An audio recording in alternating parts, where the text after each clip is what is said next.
Ever notice how the smartest person in the room can sometimes be completely clueless about what's actually happening in the room?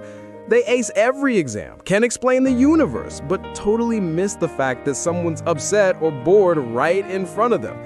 Here's the twist.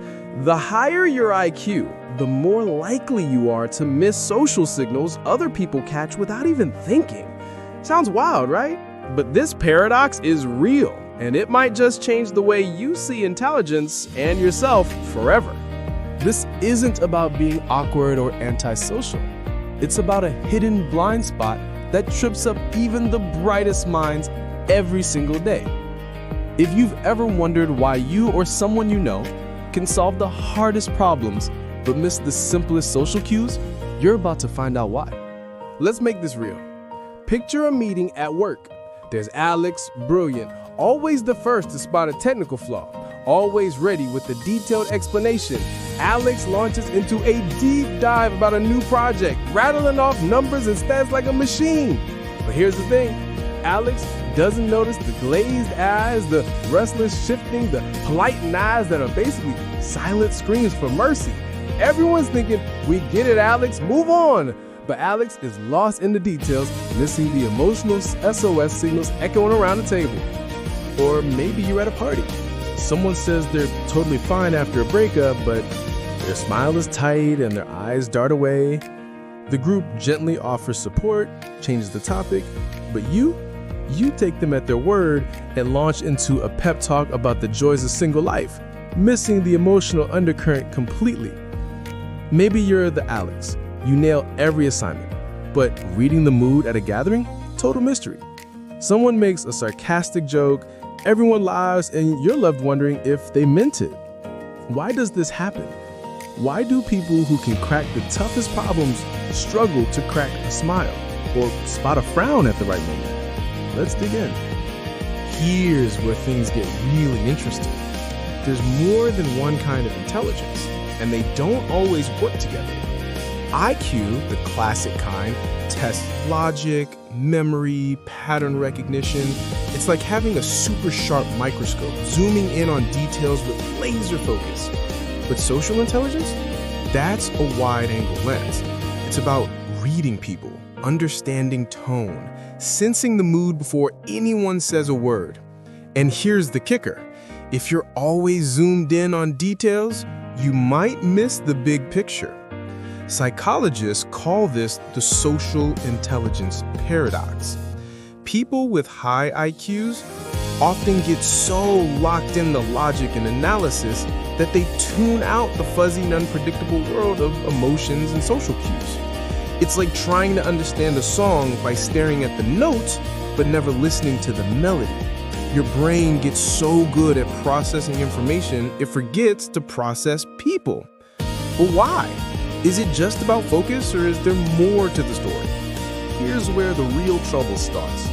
First, there's the overthinking trap. Smart people love solving problems. Give them a puzzle, and they'll analyze it from every angle. But social situations aren't puzzles with clear solutions.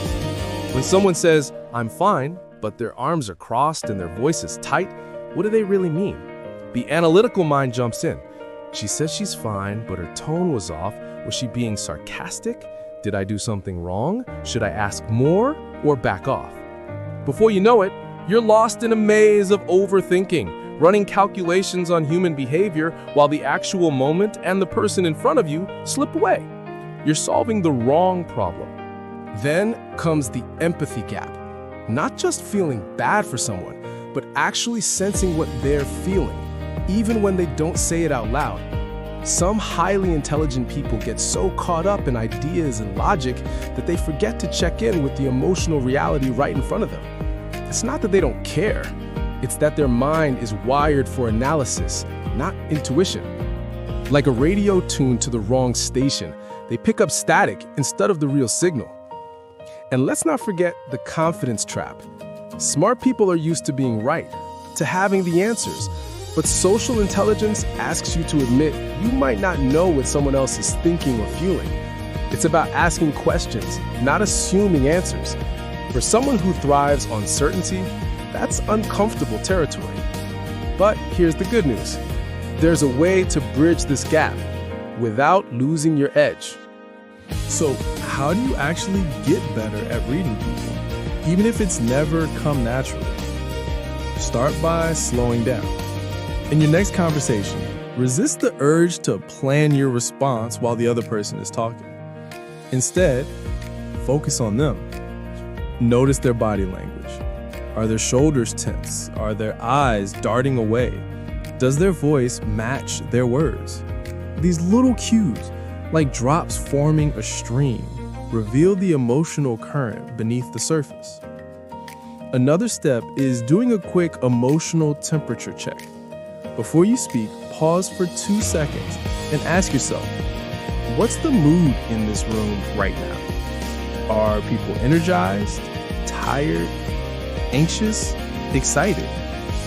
Let yourself feel it before you try to change it. This tiny pause can make the difference between missing the moment and truly connecting. Then try reflecting back what you sense. When someone shares something, instead of jumping in with advice, say what you notice. It sounds like that was really frustrating. Or you seem excited about this. You're not trying to fix them, you're showing you're present. That presence is powerful. Here's another trick. Use your analytical skills differently. Instead of analyzing what people say, start noticing what they don't say. What emotions are hiding beneath the surface? What needs aren't being spoken? Turn your pattern spotting abilities toward human behavior, not just data. Here's the magic. When you combine sharp thinking with genuine social awareness, you become unstoppable. You don't lose your edge, you gain a superpower. You can spot technical flaws and sense when your team is burning out. You can have brilliant ideas and know exactly how to communicate them so people feel inspired, not intimidated. The world doesn't need more isolated geniuses. It needs people who can bridge the gap between knowledge and understanding, between logic and empathy, between thinking and feeling. Here's your challenge for today, one that could change the way you connect with people forever. Have a conversation where your only goal is to connect, not to impress or analyze. It could be with anyone, a friend, a family member, a colleague, even someone you just met. For 5 minutes, let go of the urge to jump in with solutions, clever comments, or advice. Just listen. Notice their body language, their tone, the way their eyes move, the pauses between their words. Ask yourself quietly, what are they really feeling right now? Don't try to fix, judge, or analyze. Just be present. Let the conversation flow naturally and see what you pick up on that you might have missed before. Afterward, take a moment to reflect. Did you notice something new? Did the conversation feel different? Did you feel more connected? Or did you pick up on an emotion you would have missed in the past? Share your experience in the comments below. I read every single one and I'd love to know what you discovered. Your story could help someone else see the power of social intelligence in action. And if this sparks something in you, if you want to keep growing both your mind and your heart, don't forget to subscribe. We're building a community here for people who want to be smart and socially wise. People who know that real intelligence is about more than just getting the right answer. It's about building real connections and moving forward together. So next time you walk into a room, remember, don't just bring your brain, bring your heart, your curiosity, and your willingness to truly see the people around you. That's how we turn intelligence into wisdom, and wisdom into real, lasting change. See you in the next video. Until then, keep fueling your motion forward.